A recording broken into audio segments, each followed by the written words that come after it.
So students, as you know, last week we already discussed about the process of breathing, okay, and its difference, okay. If you are not coming in the class, so I'm just revising you that what is the difference between breathing and respiration. Breathing is a preliminary step for a respiration and is a physical process, okay.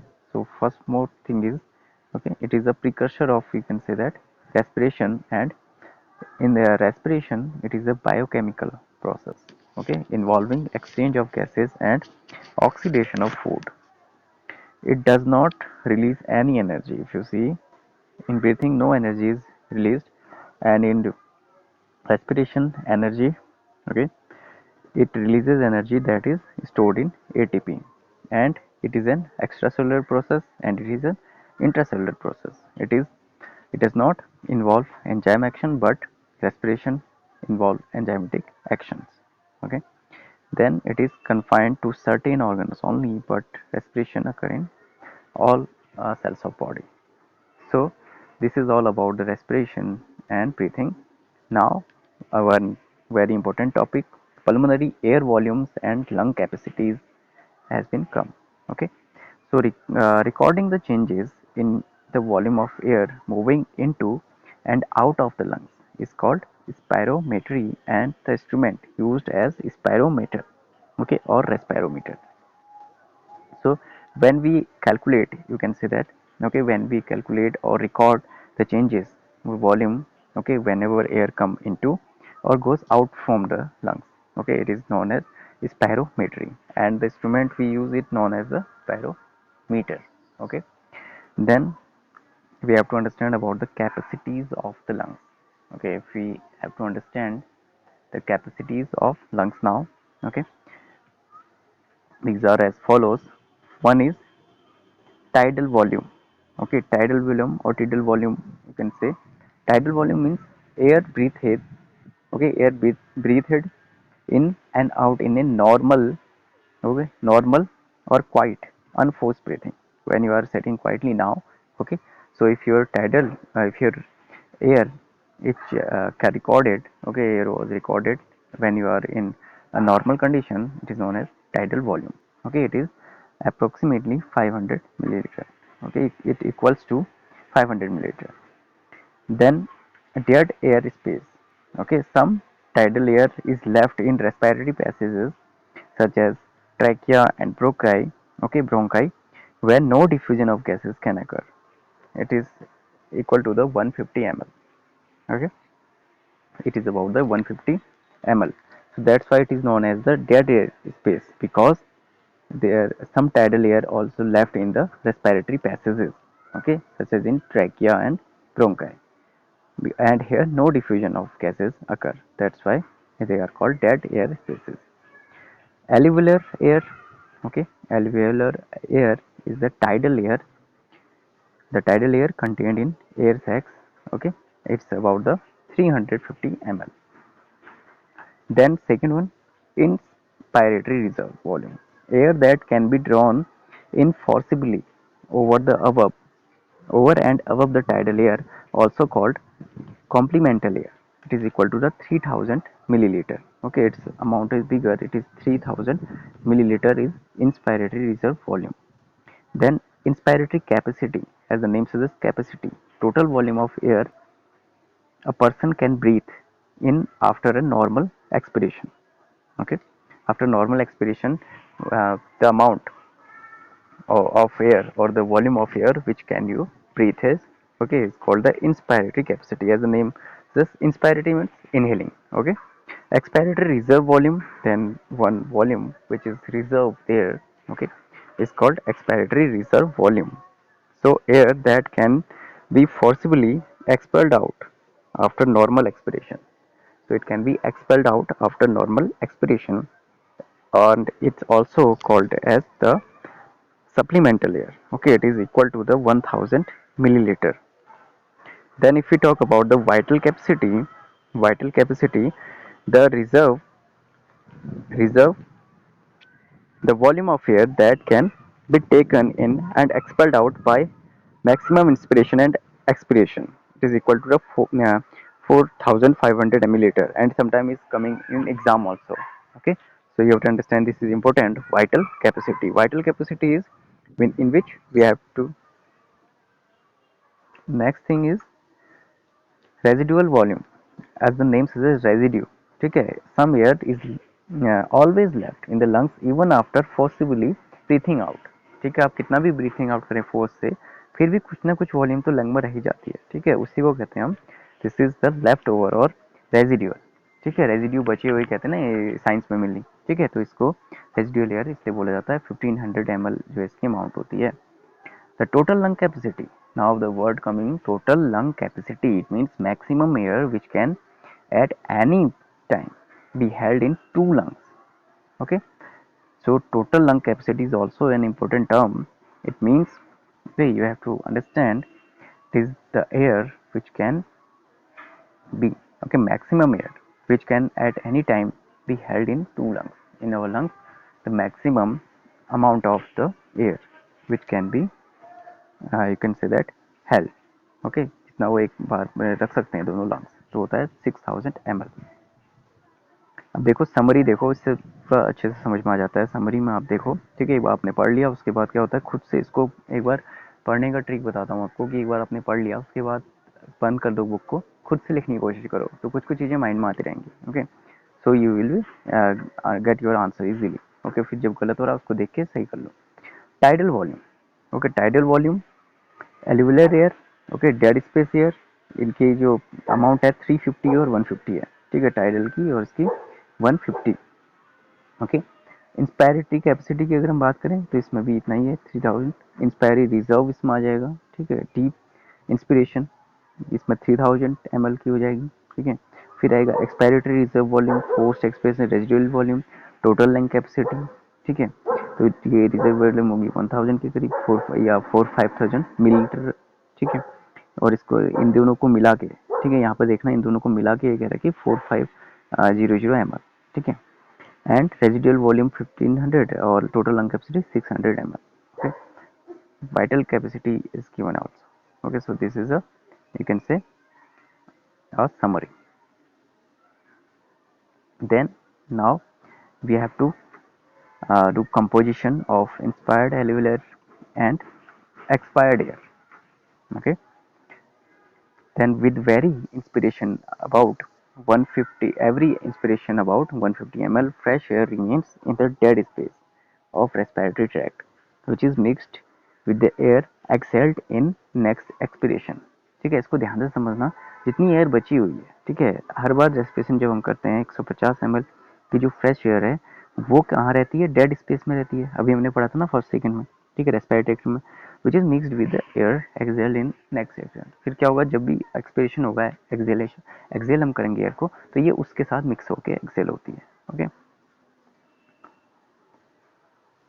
Similarly with every expiration about 150 ml foul air remains in the dead space, okay, that mixes with the air inhaled in the succeeding inspiration. In this way the composition of inspired, expired and alveolar air changes. The composition of these air is in shown in table 14.2. देखो, इसको ध्यान से समझना, जब आप क्या कर रहे हैं, एक्सेल कर रहे हैं, ठीक है, एक्सपायरेशन कर रहे हैं, तो जो 150 ml आपकी फाउल एयर है या कि अनवांटेड एयर यानी कि CO2 है, ठीक है, वो डेड स्पेस में जाके मिक्स होके क्या होती है, उसे हम इनहेल कर लेते हैं. ठीक है, वो इनहेल हो जाती है. तो इस वे में क्या होता है, इनका जो कंपोजिशन है वो चेंज हो रहा है. ठीक है, तो कंपोजिशन इंस्पायर्ड, एक्सपायर्ड एंड एलिवेबल एयर का देखें. Okay, so air is given. Okay, and you can see the structure here very well. Air is given and gases also. So oxygen as percentage, okay, is inspired air is 20.84, expired air 16.4 and in alveolar air 13.6. Then partial pressure of that, okay, partial pressure is here 158 for inspired air, expired के लिए 116 and alveolar air is 100. Okay, similarly CO2 percent is 0.0.4%, 4.0, 5.3 and partial pressure 0.3 okay, expired के लिए 32 और 40। Nitrogen percentage is 78.62, 74.5 expired हो जाएगा, 74.9 एलिवेलर air में होगा। Partial pressure जो इन तीनों के लिए है 596, 569 and 573 respectively. Okay, now we will see the effect of altitude on breathing. Okay, with increasing altitude, the atmospheric pressure goes on increasing as compared to the sea level. It is obvious that when altitude is increased, okay, suppose it is a mountain, okay, and you have to reach here. So as the altitude is increasing, okay, this is the altitude, okay, increasing, the atmospheric pressure goes on decreasing as compared to the sea level. Okay, this is the sea level. Suppose this is the sea level and it is the one altitude. Okay, so the atmospheric pressure which is in here is larger than the here. So it means you have to understand, with the increase of altitude, atmospheric pressure decreases. As a result of decreasing atmospheric pressure at high altitude, the tidal volume of inhaled air also goes decreasing. Okay, tidal volume also decreasing. At about 4,500 meters above sea levels, one suffers from mountain sickness, artificial hypoxia. Okay, आपने ये often term सुना होगा। ठीक है, mountain में किसी किसी को क्या होता है, सांस लेने में बहुत दिक्कत होती है। ठीक है, या वहाँ पे क्या हो सकता है, माउंटेन सिकनेस जो एक वर्ड यूज़ किया जाता है। ओके, इसमें क्या होता है, it is characterise by breathlessness. Okay, पहले ही इसका सिम्टम तो मेन सबसे में है कि सांस लेने में कठिनाई होगी। Headache, dizziness, nausea, vomiting, mental fatigue, blush bluish sting on the skin and mucous membrane. Okay, loss of hearing, lack of muscular coordination and even complete breakout. Okay, तो जैसे जैसे आप हाई एल्टीट्यूड में जाते रहेंगे तो ये चीज़ें देखने को मिलती है अक्सर किन्हीं लोगों में। ठीक है, मेनली सांस लेने में प्रॉब्लम नॉर्मल हर किसी ह्यूमन बीइंग को हो सकती है जब आप बहुत ही ज़्यादा हाई एल्टीट्यूड में जाते हैं। ठीक है, उसके बाद की जितनी भी कंडीशन है ये मेनली जो पहले से सिक पर्सन है उनके लिए होती है। Okay,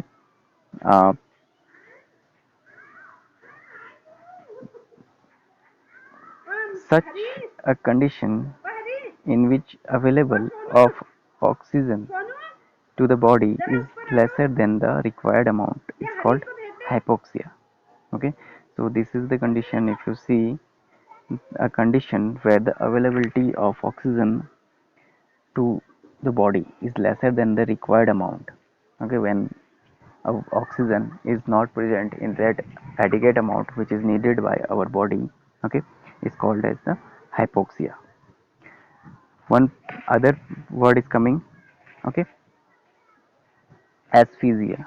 Okay, it means suffocation.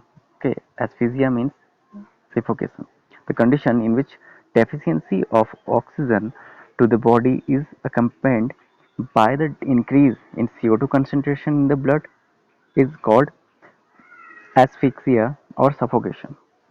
Okay, this is the main thing which we have to understand.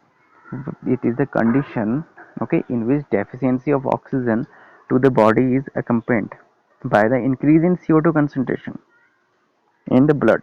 अब हमारा क्या होगा कि ऑक्सीजन तो कम है लेकिन CO2 कंसंट्रेशन बढ़ गया है। ठीक है, इन द ब्लड, इसको कहते हैं हम एस्फिक्सिया और सफोकेशन, दम घुटना जो बोलते हैं।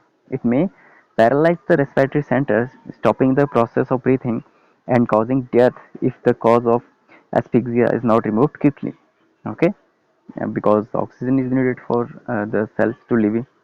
Artificial respiration may prove fruitful in certain cases of एस्फीजिया। ठीक है, आर्टिफिशियल रेस्पिरेशन जो है इसमें जो है हेल्प करता है। ठीक है, ऑक्सीजन सिलेंडर वगैरह तभी देखा होगा कि माउंटेन जो ट्रैकर्स होते हैं मेनली वो अपने साथ लेकर जाते हैं। ठीक है, so now we will understand about the some common disorders in the respiratory system. Okay, first one is bad cold.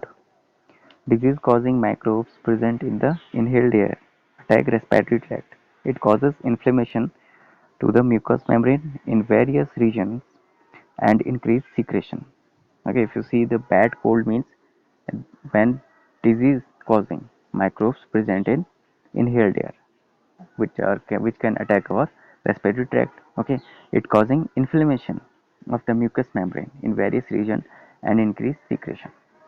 Okay, mucus secretion बढ़ जाएगा जब क्या होगा, जो एयर हम इनहेल कर रहे हैं उसमें micro organism.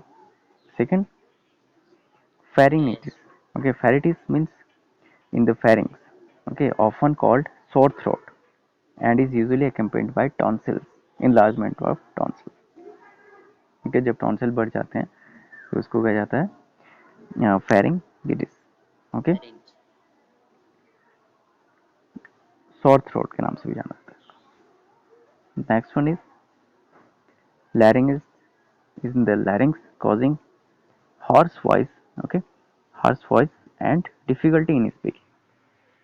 Okay, next one is bronchitis in bronchioles and pneumonia in the lungs, where alveoli do not get enough air to support life due to the accumulation of mucus in them. ठीक है, pneumonia हो गया कहते हैं ना, तो mucus बहुत ज़्यादा जब लंग्स में भर जाता है. And emphysema, the air pollutants that cause chronic bronchitis may break down the alveoli to the lungs, reducing the surface area for gas exchange. Okay, the victim becomes permanently short of death. Okay, this is important, which is new for you, that emphysema.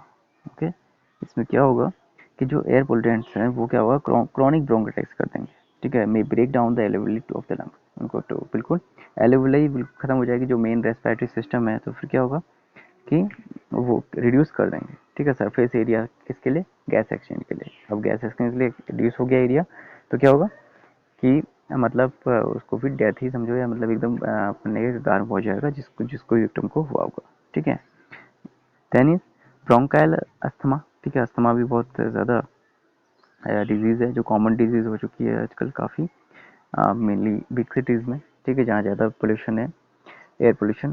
Bronchial asthma, it is an allergic attack of breathlessness associated with bronchial obstruction or spasms contraction characterized by expiratory wheeze. Okay, so these are the some common disorders of respiratory system. Okay, so students, if you see these all symptoms or all those disorders are related with the air pollution. Okay, mainly respiratory diseases are related to the air pollution.